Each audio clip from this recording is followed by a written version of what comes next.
Waiting for that main scene to come through. It looks like we're live. For some reason, I'm not seeing.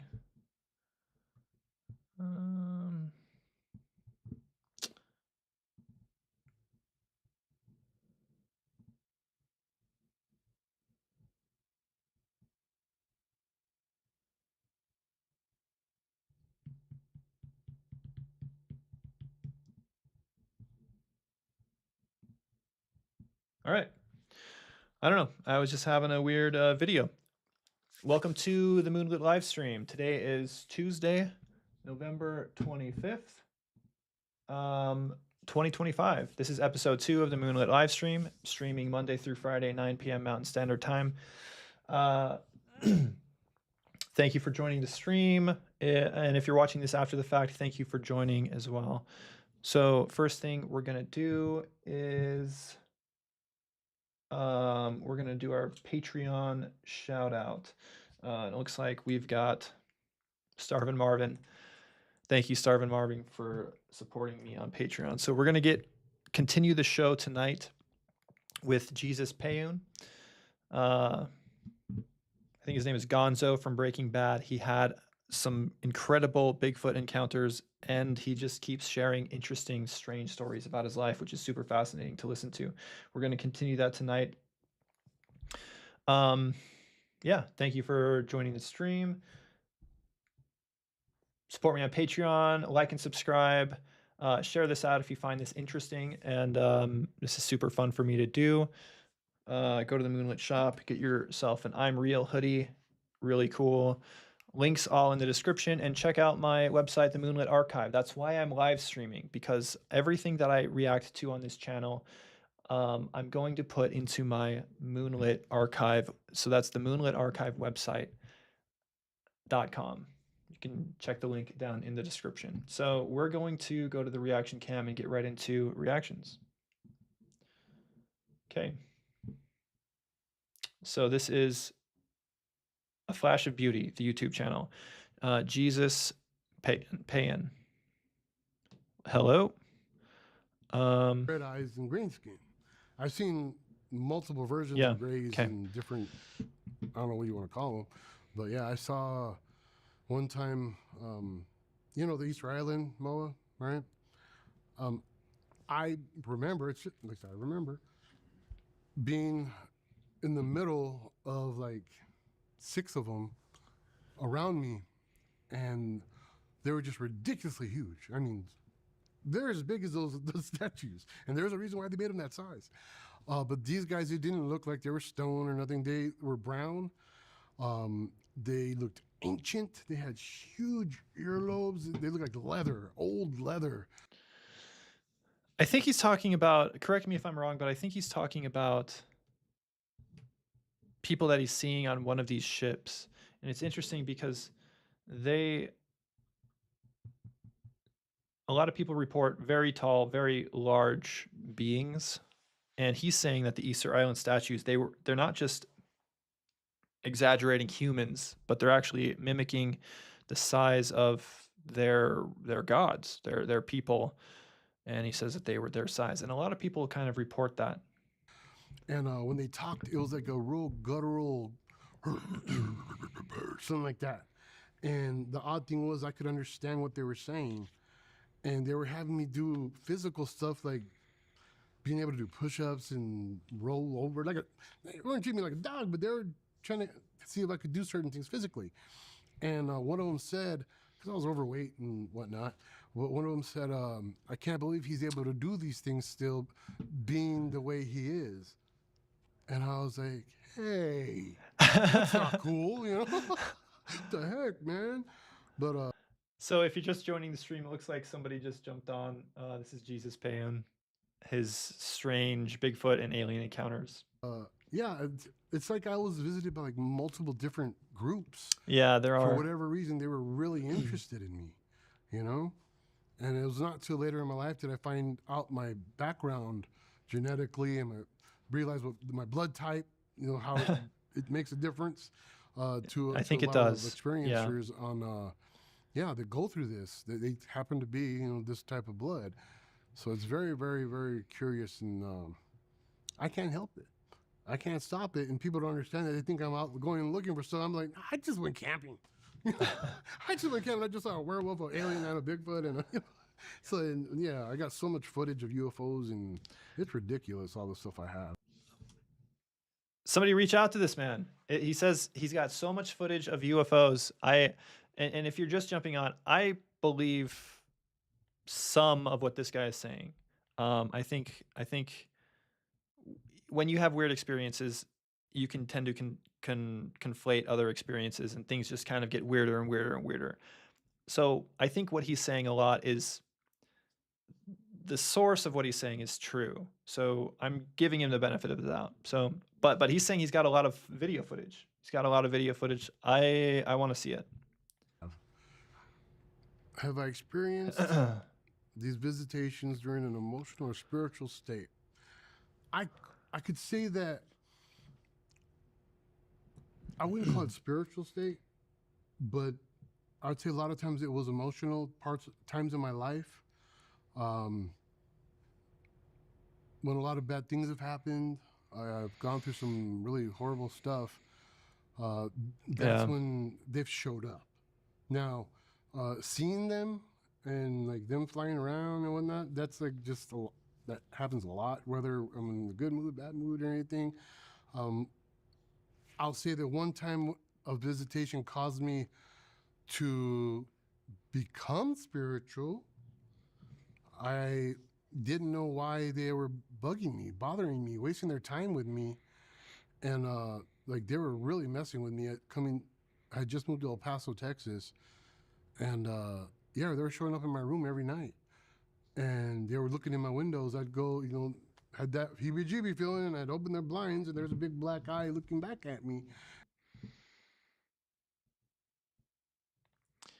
Yeah. Yeah. I'm just kind of really trying to wrap my mind around this guy's continuing story of all of this type of stuff happening. I'll speak on what I'm thinking about here in a minute if this continues. And they were letting me remember more and more and more, because a lot of times you don't get to remember. They don't let you remember anything. And I kind of like, I was starting to freak out now, because they were showing up in my room, doing the whole sleep paralysis thing, but I wasn't asleep. Yeah. Sitting in the corner of my room one time. We're gonna skip forward a little bit. I think we. This was the first time I ever heard a voice that wasn't mine, and it said, I said, "What do you want with me? What the heck, man?" I was upset. I was like, "I'm a piece of crap, man. You're wasting your time." And it said back to me, your mission," said your mission, which I thought was weird. Your mission is to remind humans how special they are, and who God really is. Which I didn't expect to hear, because I'm just seeing aliens. Well, I'm very curious. I'm sure he's gonna elaborate on this, but he's saying that these aliens are telling him to tell humanity that who God really is. Very curious. Who are they telling him that God really is? I hope he elaborates on that.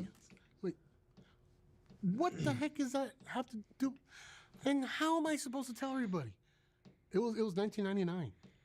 I wasn't an actor yet. I didn't have a presence anywhere, online or anything. I was just like, how am I supposed to do that? It makes no sense. And one thing after another just started happening in my life that didn't make any sense. I had a certain rush of knowledge of ancient history. Got a job at a natural history museum. Was able to tell the docents every single background of anything in their museum, and they gave me a job I ended up teaching. Yeah, and later I kept on trying to teach like UFOs in the Bible, and I didn't know where to go, how to do it. What am I supposed to do? And I finally one day I go, Lord, it's not working. I'm trying. Nobody cares. I'm on a soapbox. yelling, soapbox yelling at the top of my lungs. And I go, I get maybe 4 or 5, retiree elderly people that will come, with their coffee and listen to me for a little while, and then that's it. And I said, if you really want me to tell the world these things, because it's been about 5 years at this point, been about 5 years since I heard that. I said, I need to be in movies, on TV, be on the internet, be on the radio. I go, if you can't want me to tell the whole world, I go, that's the only way the whole world's gonna hear me, So I decided I'll be an actor because I'm still being stereotyped. I know. Well, it's interesting that he says that these beings are asking him to tell the world who God really is, and it seems like he's trying to. But it's interesting that they're telling him to do this in 1999. I think he said is when this happened, because this is right before the internet kind of got big, and yeah. All right, let's keep going. The way I look, put makeup on here so people get all freaked out, tattoos and stuff. And I decided, I'm gonna be an actor. Hollywood should love. I'm a giant cholo. They ain't got giant cholos in film. They're all normal sized little Mexicans. Like Danny Trejo's, none but love for you, brother. When he was like younger, I guess in his 30s, 40s, he was 5'6". Now he's like 5'4", because he's shrinking. But so yeah, it's all angles. Like Tuco in Breaking Bad, whenever I would do a scene with them, they had to put him on an apple box to stand next to me, to somewhat be like Tahir to me, or they'd have to stagger us, and I'd be way in the far back, and it looked like we're all standing next to each other, so I'm not towering over people. So I tell my folks, I'm like, yeah, Dad, I'm gonna be an actor. And he was like, that's what every I'll get a job. That's what get all a regular job. You got a kid now. Parents want to hear. No, seriously, I'm gonna be an actor. Okay. And he goes, you got 30 days to become an actor in a movie, or you have to come work for me. Now, after he retired from the military, he was the director of the sanitation department for one of the villages there. And he said, you cut off that stupid goatee, and you come work for me. I ain't giving you no breaks. You start at the bottom and get a regular job like a normal man should have. And I was like, 30 days? And he was like, 30 days. So this is taking a wild turn. So at first he was thinking, explaining how he first got interested in the paranormal and his Bigfoot experiences, and now he's. I just am wondering where this is going. So I think he's on this path to become an actor because he was told by these beings to spread the word about how special humanity is and who God is. And so he's trying to become an actor so he can broadcast his voice to the world. And this is very interesting.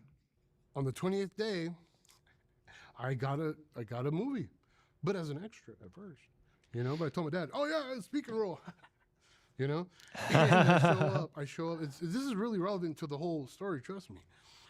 I show up on set. They tell me that, I'm going to be a leader of a gang, and I got a couple young gang dudes with me. We're supposed to be in East LA. It's in Albuquerque. And I show up to the wrong side of the set. I ain't never been on no set before. It was my first time. So I ended up going where the star trailers are, I didn't realize that was the wrong place. And the set, the first AD comes up to me. He's like, who are you? What do you want? And I was like, dude called me. I'm the bad guy. I'm the leader of a gang. He's like, makes sense. Come with me, right? So I go with them, and he takes me to a star trailer, and I'm like, wow, extras get treated good. This is cool. So I go in my trailer, and I'm just chilling, and I get bored after a while, and I'm sitting on the steps, and Steven Seagal's over here playing a guitar with his black German Shepherd, and two of the other stars come out, and Jaden York, he was in the Gridiron Gang.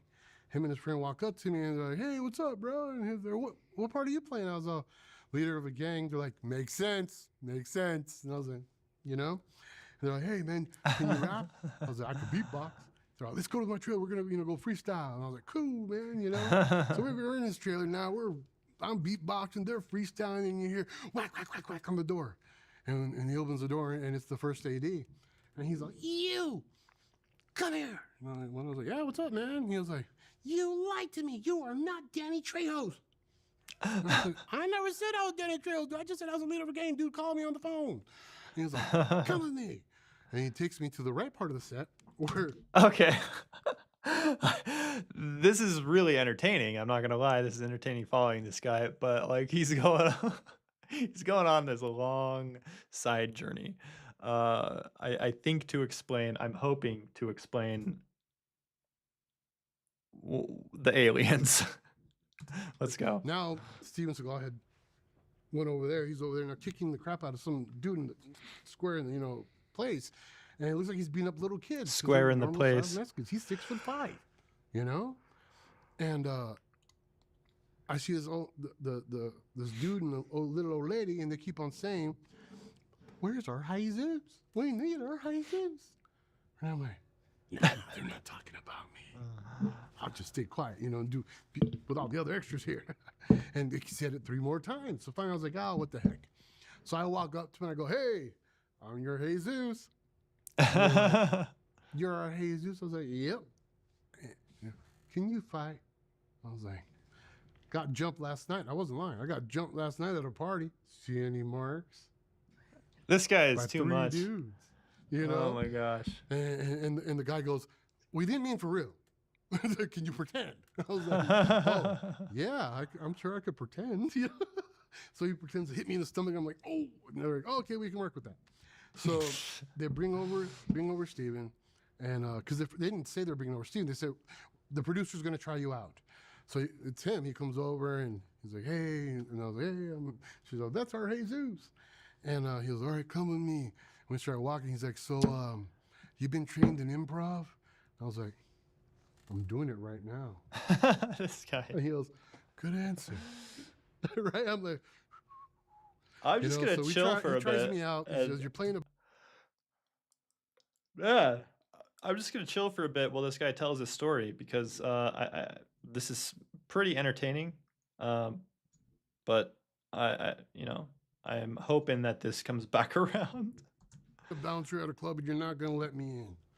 That's a hard one. I know all those lines. I've been a bouncer since I was 16. It's been 15 years since then, so I know every line there is. He loves what I do. He's like, "Oh, you're good, kid. You're good. You sound natural." Didn't know I was a bouncer in real life. So we're walking back, and he says, "So what's your name?" And I was like, "Jesus? Jesus?" He's like, "Look, I understand you're a dedicated actor. That's your character's name. What's your name?" Right? By this time, we had just got to the little old lady again and the guy, which was the casting director and the stunt coordinator, it turns out, And I was like, it's Jesus, man. I was like, this little old lady right here just like, "Where's our Jesus?" I go, that's my name. And I lift up my shirt. I have Jesus in Old English tattooed across my stomach. Oh my gosh. And it was Sherry Rose. She passed away a long time ago, but she goes, "Oh my Lord, this is a divine intervention." And she puts her hands up and she goes, "Oh honey, we've been looking all over California and Arizona and Texas for someone that could fight, that's willing to fight Steven. And you've got a new career. Come with me." She was gonna sign some things, and Steven goes, "Yeah, and I need you to come to my hotel tonight so we could fight." Right? And I was like, "All right, cool." I got excited. You know what I mean? I love fighting. I'm really good at it. And he goes, "Hold on. You understand I can kill you, right?" And I was like, "Yeah, duh." I was like, "Come on, dude. Think about it." Somebody's like, "Hey, where's Jesus?" And they're like, "Oh, you in here?" "He's dead.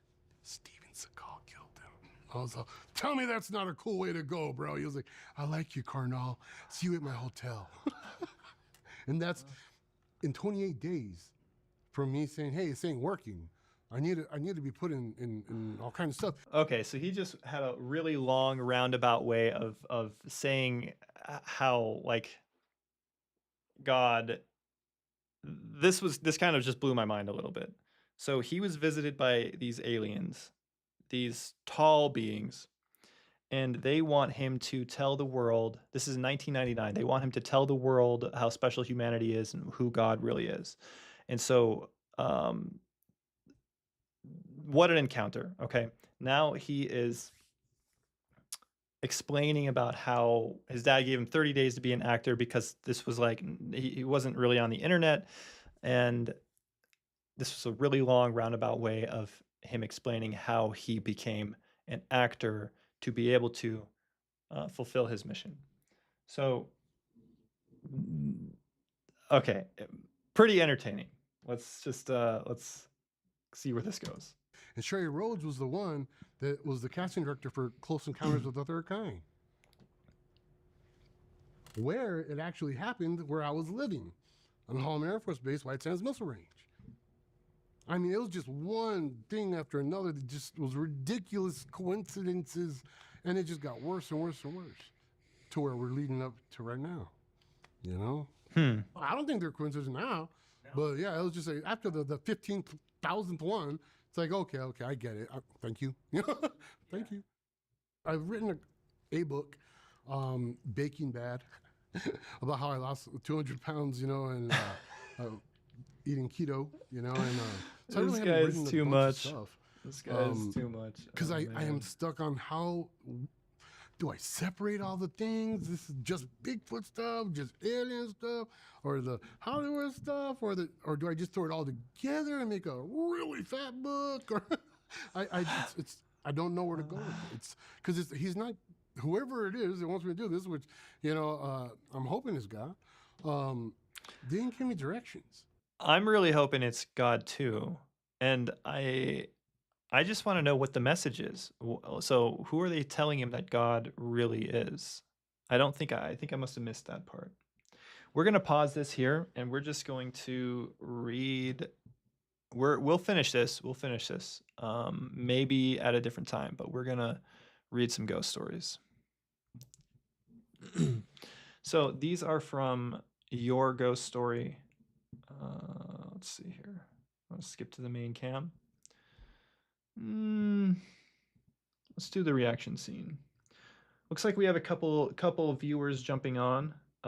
Maybe since you've jumped on, we'll go back to the Flash of Beauty if you're interested in watching this. So this guy is, if you just jumped on, this is Jesus Pan. He played Gonzo in Breaking Bad, and he's seen Bigfoot, and he's been abducted by aliens. So, yeah. I kind of just said, "Here's your mission. Figure it out, kid." Yeah. It's like, if it's that important, you give me a little more instruction, a little more direction, but yeah, everything's happening how it's supposed to happen. That's what I feel. Even though it seems like I don't know what's going on, I don't plan this stuff. It just seems to happen. What I tell you is true. I have no reason to make this stuff up. I'm already famous. I could actually be doing the opposite and damaging it.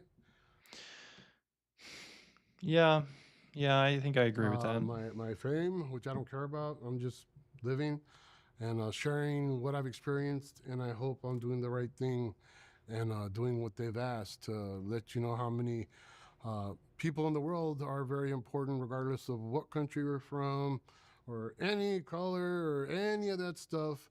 We're all humans for the most part. And for the most part. Right. Oh, this guy is a hoot, man. Okay. All right. For the sake of the stream, we're going to pause and we'll scroll through some top all-time paranormal encounters. This is kind of leaving off where we left last time. Blackpool Beach, unknown figure.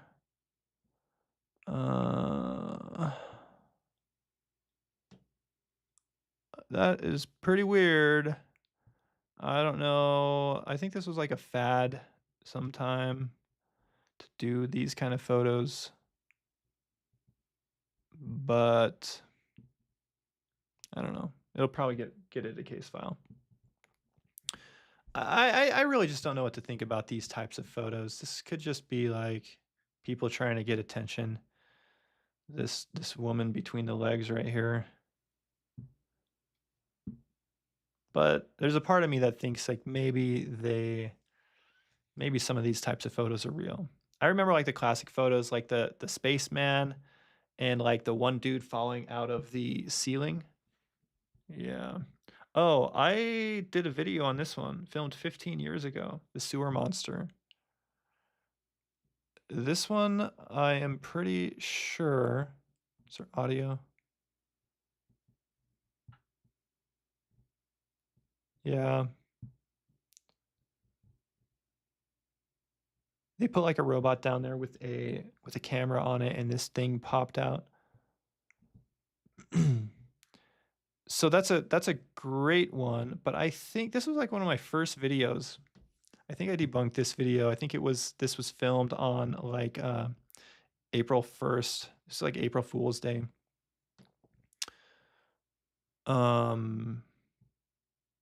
I can't remember. Yeah, that's definitely getting a case file. My dog and I both saw this thing at our bedroom door. That is that is an AI image if I've ever seen one. Okay. Haunted twin home in Philly.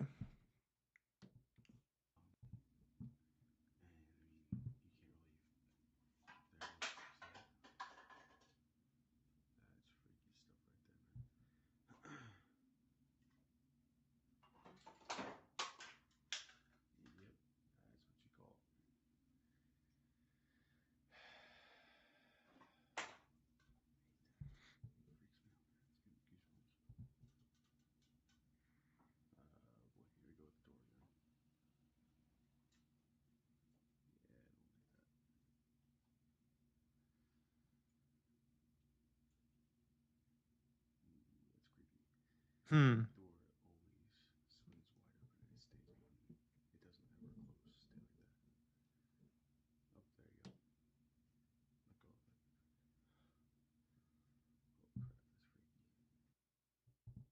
Nothing jumps out at me on this one.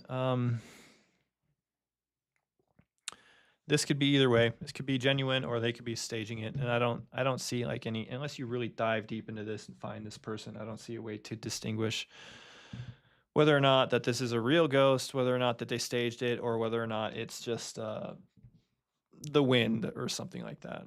And he thinks it's a ghost. So it's an interesting video, but we'll move on. What is that above my cat? That is a UFO right above your cat. It's a circular UFO. Good photo. Thank you. Okay, what is this? Night shift at Target. I'm not seeing anything here. We'll have to go into the comments. Nothing's popping out. Looks like maybe there's somebody standing there, but I'm not gonna worry about that one too much. Explain many things. I often hear people talking about stories, usually ghost stories, that involve hearing something in the woods that they can't see and they can't place, and it moves around in the dark. Hi. And the Did that crow just say hi? first thing that always comes to my mind is ravens, as Faith Ravens. shown you. All corvids, so crows, rooks, magpies, jays, ravens, can imitate, and they imitate much better than parrots. Wow. I think that with I didn't know that. That's super interesting. They imitate better than parrots. parrots, it sounds quite robotic, and you can Huh. tell it's a parrot. But with ravens, hi, it just sounds the same. It sounds like a person. Fable here probably has over 100 things she can say. She'll say certain things with me all the time because that's what she likes to say. But she will, when I'm not around, practice saying all sorts of things, making all sorts of noises. It could be the sound of a droplet of water, someone knocking on the door. She can talk like me. She can talk like other people. So when I hear these Wow. stories of voices in the woods and all sorts of creepy creatures, I can't help but think what you're hearing is ravens.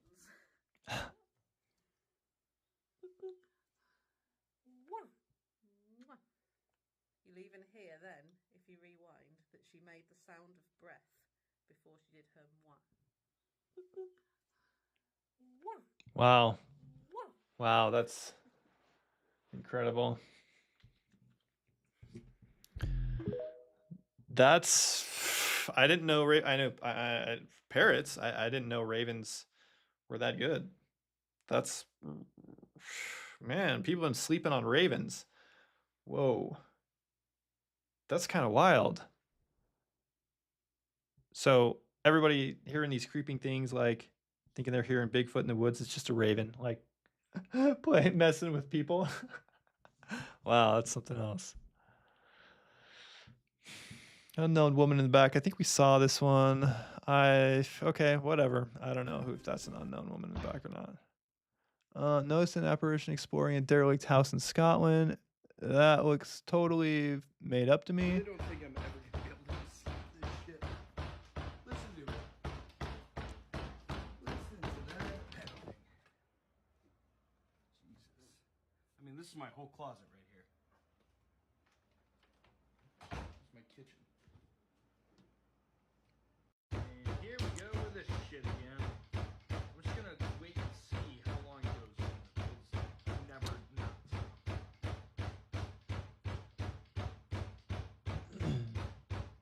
stop.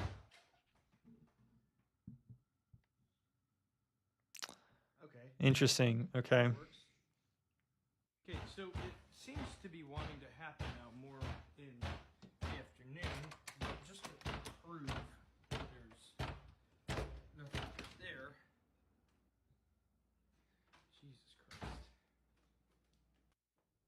This is the cord in question, the coax cable, and you can see here it goes directly from here down to my Wi-Fi. So I could, I guess, open it like this, but one, I would probably be in the way of the camera here since I'm standing here, but let's try and test this. Here's the door latched all the way shut. I mean, I'm pulling on that pretty hard and it doesn't come out. But if I were to do this and open it, that just kind of pulls the Wi-Fi back. So, I mean, if this cord was the thing that was pulling it, this probably would have knocked off, but I don't know. Yes, absolutely we can, because I think everyone is obsessed with. So this was 3 years ago. This looks like somebody. I'm very interested in videos like this because he seems to be recording it over multiple days, and he seems to be investigating. Okay, obviously this could be hoaxed, just like anything else, but this is better than most. And so the claim is that this ghost is banging on the inside of his closet. And he goes over and then it stops and there's nothing there. My first thought was, well, maybe it's the front door, but he shows that it's not the front door. I'm just trying to think like where else the banging could be coming from. I do not have it secured, but as you can see, this goes to my modem, and that is all. It's an old building, so in front of every apartment, they've had to drill holes and then feed these in through, all this to kind of update it. But this building was built in 1932, and if you can't tell, hasn't really been updated too much since 1932.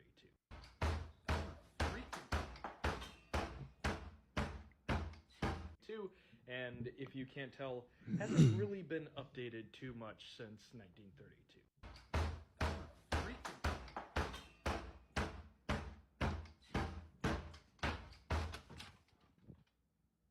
Oh. You gotta be fucking kidding me. Wow, I kind of want to see the comments on this one. I really don't think I'm ever gonna be able to see. Wow. It's hilarious. The ghost is haunting someone who gives 0 Fs for this nonsense. This right here, also, wow, OP. Okay, some of the more compelling paranormal activity I've seen on this sub. Time to call Skulder and Mully. Mulder and Scully. Okay. He must be a Gen Xer. Remove the door. That's what I'm saying. The freak you gonna bang on now, Mr. Ghost. In before the ghost starts peeking around the corner while OP is watching TV. Put the camera in the closet. Put the camera in the closet. Yeah, ghosts hate that. He's done that before. It still bangs. It's freaking crazy. I'd be insane by now. That's weird. That's weird. My heart kind of stopped when the door opened. Oh, the last one, when the jacket was right there. Closet door open. Just don't let your toes hang off the end of your bed at night. Yep. The fact that he continues to sleep there is beyond my comprehension, bro. Dude, when you get used to a haunting and it's not causing physical harm, the haunting just becomes more of an inconvenience than a fright. Obviously, it isn't Homeboy's first rodeo. Yeah, this is super interesting. There aren't a lot of people like trying to debunk this. They're just like saying, yeah, this is legit. Okay. Okay. Uh-oh, we got somebody here. Okay, last video. Look at the back right near the second door. There's a white lead near it, and it's swaying. Did something or someone move past it? Oh. Last vid, look at the back right near the second door.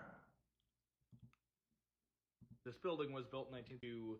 Everyone is obsessed with this, and the fact that it hasn't really been updated too much since 1932.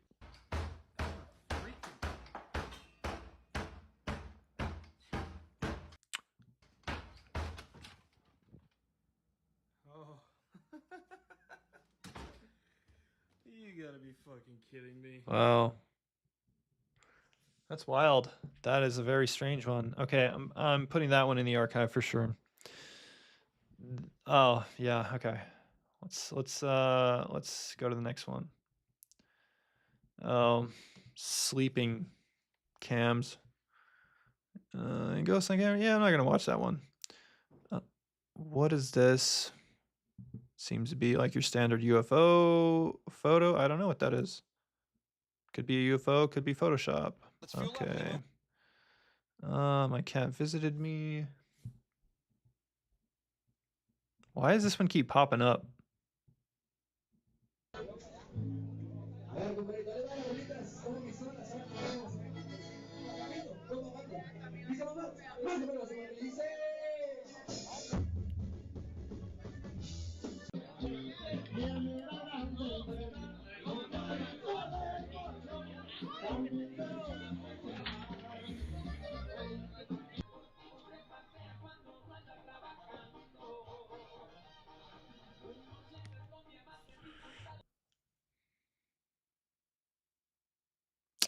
That could very easily be condensation, but okay. Is there more?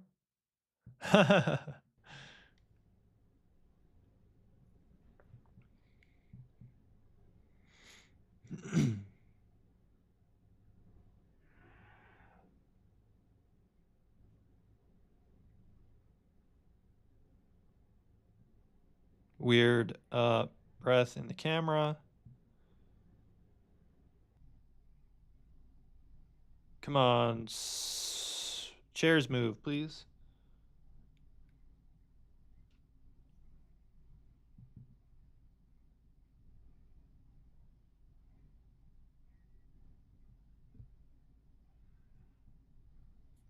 All right, what do we got?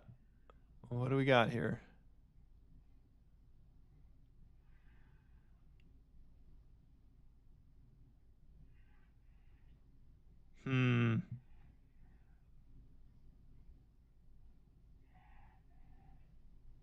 Some weird, creepy whispering. Okay.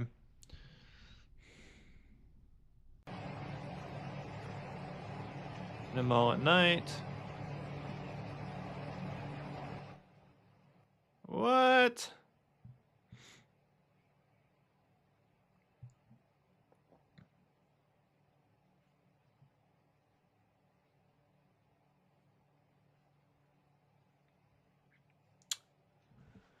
What do you think of this one?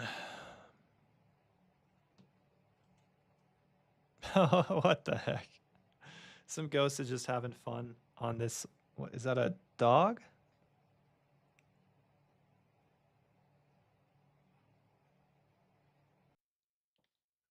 That's weird. Hmm. All right. We're just going to move on and read some ghost stories.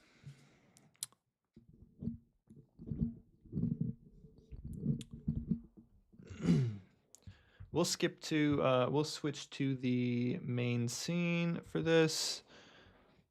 Here we go. Here we go. My mic is moving by itself. No, that just looks kind of interesting. Okay. So this is your ghost stories. Publish your paranormal experience. So pretty self-explanatory. People come in to this website and share their own personal ghost stories, which I'm inclined to believe these more often because it's not video. And when somebody takes the time to actually write their experience down, it seems to me like I'm more inclined to believe it. So we are looking at this from date, from oldest to newest. So this one is called Mommy. Real Ghost Stories, yourghoststories.com by Annie V. There was a period in 1995 where a little girl lived in my house. I was laying in bed one morning, relaxing before getting up, and I heard a small girl's voice next to me say, "Mommy." It was so sweet sounding, though, that I wasn't afraid. About a month later, my husband of the time was finishing around in the library looking for a pack of cigarettes he had hidden when he heard a little girl ask him, "What are you doing?" Startled, he looked up, thinking it was perhaps me, but no one was there. This freaked him out, and he promptly ran out of the house. I don't know who this little girl was, why she called me mommy, or where she went shortly after these few incidents. I think sometimes only the ghosts know why or how they are there. I think that's about right.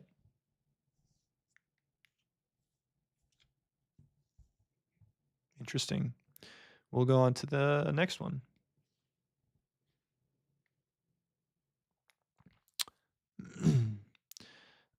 This one is Sierra. One day, my Aunt Sierra went with me to the beach and said she was tired. I can't wait to sleep on my pillow, she said. My aunt was killed a week later. One morning at 1:30, my cousin and I were talking about her passing away. Then I folded secure pillow case fell off a shelf. My cousin and I hid under the blanket. We knew it was her. I looked up first, and when I did, I felt like something I cannot explain. Some feeling of fear, or was it comfort? Anyway, I believe the pillowcase had something to do with that pillow Sierra wanted. You decide. I don't have. I really actually appreciate stories like this because it's so small. And it very well could not necessarily have to be a ghost, but it meant something to somebody, and they took the time to write it down. And I'm glad it's on this website. We'll go back to the reaction cam. This is your ghost stories. We'll go to the next one.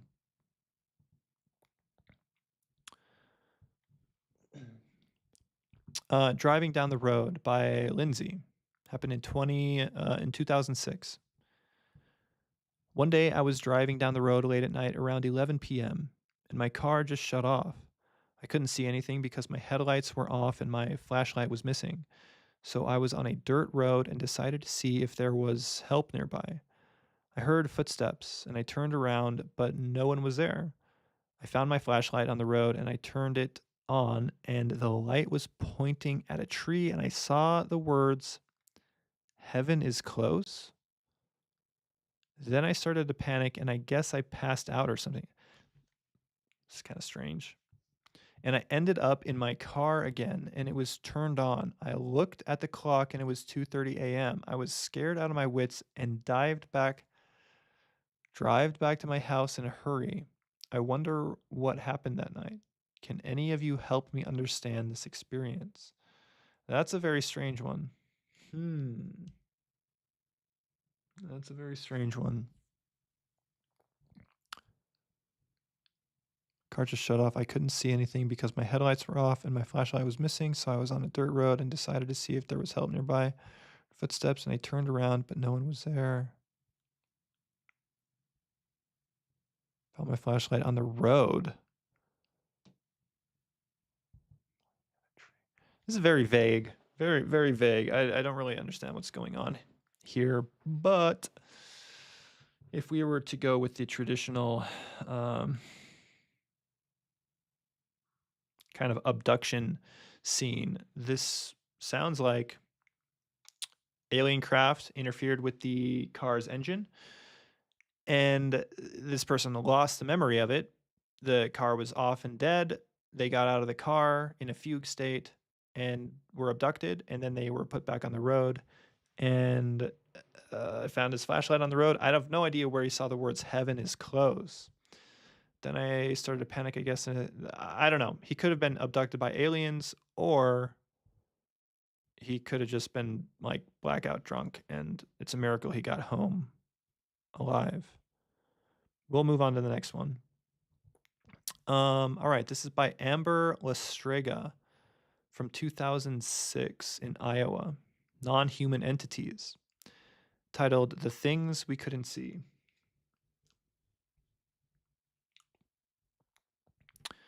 I'd taken Danishka to my, I don't know what that is, to my mother's for a weekend visit. I'm not sure of the year, but I'll guess around 1987. Oh, I think this was submitted in 2006, around 1987. Mom lived in Iowa. Danishka and me were visiting from San Francisco. For years, I'd promised Danishka I'd someday take her for a trek through my haunted neighborhood. This particular time, she held me to it. We began heading north up Mom Street, which meant we were heading up a rather steep hill. At the top of the hill, we crossed to the opposite side of the road, then entered a yard. It was quite dark. As I grew up to find familiar paths from my childhood, we stepped over plant material that felt spongy, and I remember thinking things had changed since last I'd made the neighborhood rounds. The yards there in the old neighborhood are massive, with backyards the size of football fields or better. Finally, we'd got trespassed, to the back of said property, and there found a lovely little bridge crossing a small creek. Then a short jaunt, and we were on another path that led through the next yard, then to the street north of Mom's. We headed west past dark homes resting in ample yards toward the S curve in the road. At the lower half of the S, toward the north, was the house with the totem pole. Ah, the totem pole. I love introductions of things that you didn't know before in the narrative. And then, it's like a light bulb. The totem pole. Let me tell you, this thing is weird. Hello.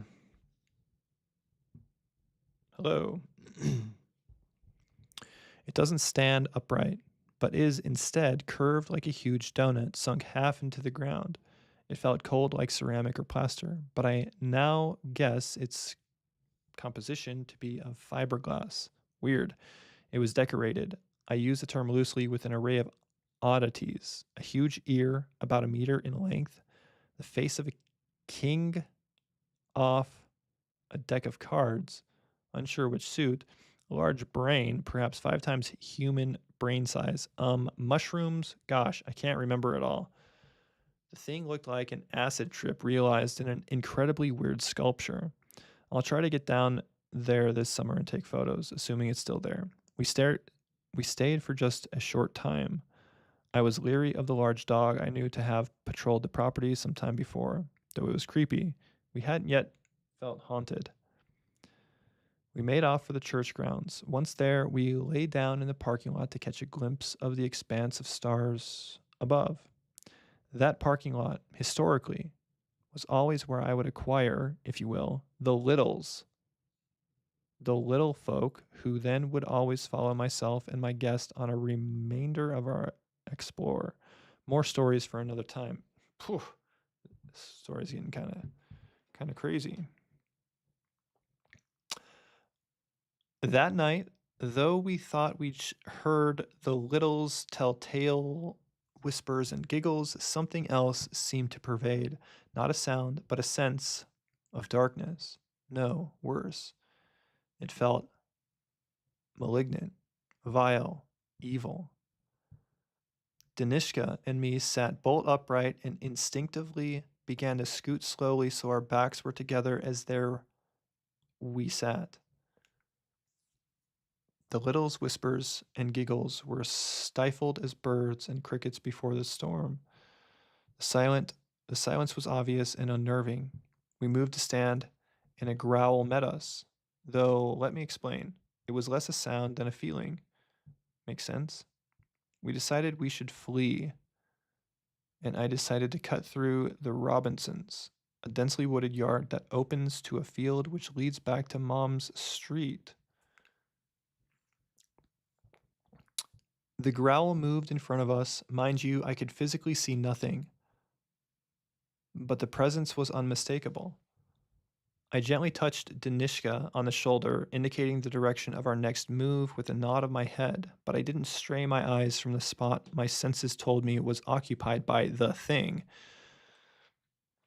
Suddenly, I burst off toward the road, not even wasting time to go through the Robinsons. Instead, we went through the Kuski's yard, long as the other yards, but not as densely treed.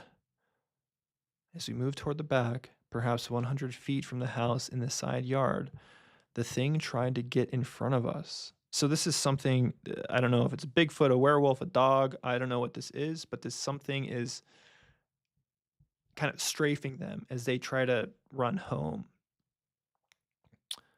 By now, it was making such a racket, I thought I'd go mad. I can't tell you now the sounds. I can't make my mind remember them. In fact, I wasn't sure at all if the sounds were in my head only and not out of it. Then I noticed from the corner of my eye that the lights had flickered on in the Kuski's house. The heads could be seen peering out toward us through assorted windows. Somehow, knowing that the others could hear or sense the thing terrified me even more. I ducked down to hide next to the truck topper. Sans truck. Oh, so he's saying there's a truck topper there, but no truck, which had tall grasses all around it where the lawnmower couldn't reach. Daneska dropped to her knees next to me, gasping, "What is that?" She screamed in a whisper. "What is that?" For a moment, I didn't feel the thing impeding our path. I took the moment to bolt. I hate to say it, but I was literally out to save myself, not even stopping for a millisecond to check that Danishka was surviving. Okay. I got to the gate that separated the Kuski's yard from Mom's neighbor across the street's yard. I was freaking out and not having an easy time with the latch. When again, the thing loudly made its presence known. Finally, the gate was open, and we were sprinting across the expansive lawn toward the driveway. A long and winding drive. The formal garden surrounding the house is separated from the front by a long line of trees, which run parallel with the creek mentioned earlier in my story. As we approached said line of trees, running so fast nary a step touched the ground. We awoke what sounded like hundreds of sleeping birds, who all at once fled from the trees, screeching and making a horrid sound. If you're just joining us, I'm reading stories off of yourghoststories.com. These are reportedly true stories that people submit. And this person is running through kind of a wooded street area. Something's chasing them. Cacophonous. Interesting word. That's it. Then I wasn't sure if it was birds I heard or the thing which pursued us, or both. I should mention here, outside of abject fear, there also seemed to be some weird time-space thing happening. I can't explain or describe it. Everything just felt twisted and not real. Perhaps it was just terror. Yeah, that is what it was. That has a lot of mental It changes your perception of time and reality when you are terrified. Finally, out of the trees and making our way toward the front fence gate, imposing Gothic-looking black iron jobby that was closed arg, we didn't break step until we hit the gate and made to climb over. I felt as the man in The Omen. The man in The Omen, who were running from the evil dogs in the cemetery and had the terrible thought I'd impale myself. I managed not to. We ran across the street toward the warm glow of the lights lining my mother's front walk, then could detect the comforting sound of my dog, Benji, barking in the backyard. We ran up the drive and crashed through the back gate to collapse on lawn chairs, panting and laughing, almost crying and trying to get a word out. As we got our thoughts translate as SHT together and could finally talk, we sat and related in hushed voices what each and other had felt and seen, etc. As we did so, we could hear that my horses in the pasture behind Mom's house had come up to the fence, which kept them out of the backyard proper. My dog trotted down the stone path to say hi to them, and we followed. Eventually, we stood at the fence, petting and cooing to the animals. Before me was Zeus, our largest stallion. Whoa, okay, we're almost through this story. I remember now, in hindsight, that he was acting odd. They all were, skittish, but at the time, I guess I was trying to make things as normal as possible, and I shook it off. Presently, Zeus took a long step back, an awkward movement, because he did so with only one leg. He then looked straight at me, into my eyes, dunno, too dark, and commenced to urinate. A long and drawn-out piss. Oh, his stance was, how shall I say, almost threatening, like he was a bull preparing to charge. As Danishka and me and poor Benji were witnessing all this, the thing dropped down on us from above. There were no trees directly above, just an old-fashioned type electrical line. It dropped to the ground directly between Zeus and me, but on my side of the fence. When I say it dropped, I mean we could hear it, feel the thud reverberate through the ground at our feet. We were all standing very close, within 3 to 4 foot circle. Again, let me remind you, I could physically see nothing, but my brain attempted to create a mass in the general vicinity of the thing. Still, I seriously don't remember physically seeing anything. Anyway, the horses, including Zeus, erupted into wild neighing, bucking and kicking, then scattering as if wolves were after them. Absolutely speechless, I looked at Danishka, my mind groping for any sort of reasoning. Benji broke me out of my reverie, though I doubt it lasted more than a few seconds. Benji was barking and making for the house. Again, we followed him. The flight was excruciating. For a moment, I could not see the house nor back porch, our supposed safety. Instead, I saw myself from behind running in a panic. Yeah, you had an out-of-body experience. I can relate to that. I've had very similar experiences. As though I was through its eyes. So your consciousness kind of like went to its consciousness. We made it to the porch. Benji was already inside via his own doggy passage through the back door. I was tempted to jump through it myself, but my higher logic convinced me to use the doorknob instead. Nishka and me didn't stop until we'd run to the front of the house, to the front of the formal living room, used only when Mom has guests. Once there, we were oddly calm, collected, moving pointedly.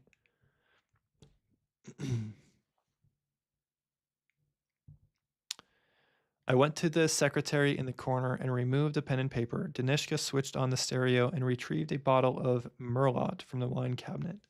I sat on the sofa, pen in hand, with a mind to write of our experience. Danishka sat on the floor near the serving coffee table and poured us both a glass of wine. Though out of breath, we refused to show it. We were fine. My cats, one by one, began to saunter into the room, noticing that we were out of sorts, but not wanting us to think they cared enough to show any concern. Yeah, only cats can, like, do that. Just when everything was beginning to feel all right, a huge catfight erupted under the sofa upon which I sat. I mean, you could see fur flying out from below. And of course, you know how awful is that sound. There was no doubt in my mind, at that time at least, my cats were fighting the thing right under my caboose. Now that's where the story ends. I know Danishka and me took the bottle of wine to my bedroom where we sat with every single light on, including closet lights. We did not speak further of the incident that night. We simply waited for the sun, and thankfully, the wait was uneventful. I did eventually finish penning the whole story by hand, somewhere in the region of 20 pages, front and back. I held on to it for many, many years too, though now, since I bought my house in 98 August, I have been unable to locate the sheets. Alas, I've done my best in this retelling. That is not telling my name. I find you really offensive. I'm 13. I'm not a liar, I swear. Wait. This isn't a site for kids being fakes, but what if you aren't a fake? Also, this story is a fake for those of you who don't know. This time I have to say no thanks for sharing. What? Okay. Interesting. I'm gonna call it there. I've got some other things that I need to attend to. I appreciate you for tuning in, even if it was for just a couple of seconds. We're gonna cut back to the main scene. This is a Moonlit Ghost. I am live streaming every single day. Well, Monday through Friday, sharing stories from the internet and archiving and documenting the strangest stories ever told in the world. So feel free to join me tomorrow at 9 p.m. Mountain Standard Time. Thank you, and I will see you tomorrow.